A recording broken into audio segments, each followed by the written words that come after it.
Праздник Ивана Купала самый почитаемый и самый разгульный в году. По мнению наших предков, в современном мире немногие чтут традиции. У большинства россиян о событии сложены лишь ассоциации. Прыжки через костер, плетение венков и пускание их вниз по реке в полночь. В Центре молодежных инициатив попытались объединить обычаи и общие представления. Получился фестиваль знакомства со славянской культурой.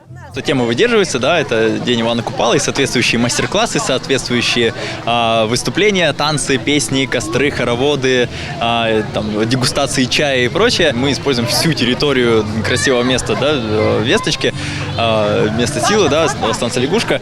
И поэтому всем хватает места, все успевают заняться всеми мастер-классами и никому не мешает музыка.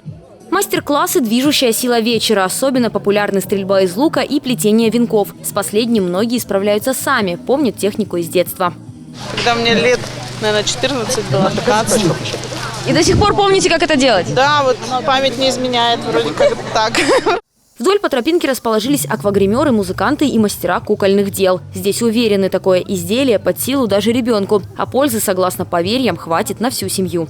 Мы делаем оберег, он называется колокольчик. Он для того, чтобы оберегать семью от злых духов и приносить в семью благополучие. Ну, его можно привязать вот так за ниточку, вот здесь вот у нас, видите, вот такая вот, и повесить. Сюда вот привязывают еще колокольчик. Другой мастер-класс расскажет, как можно помочь планете, не прикладывая больших усилий. Вообще тема такая – чистый мир. Поменьше помоек на нашей земле.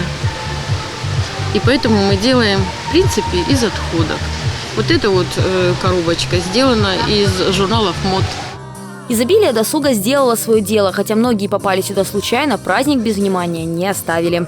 Успели подняться, погулять на лягушке, пришли. Вообще супер.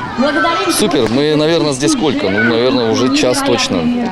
Ходим замечательно. Мы на самом деле думали, что будет так много народу. Праздник завершился в 10 вечера. Тех гостей, у кого не было личного транспорта, доставили в Южно-Сахалинск на бесплатных автобусах. Полина Булгакова, Сергей Салихов, телекомпания ОТВ.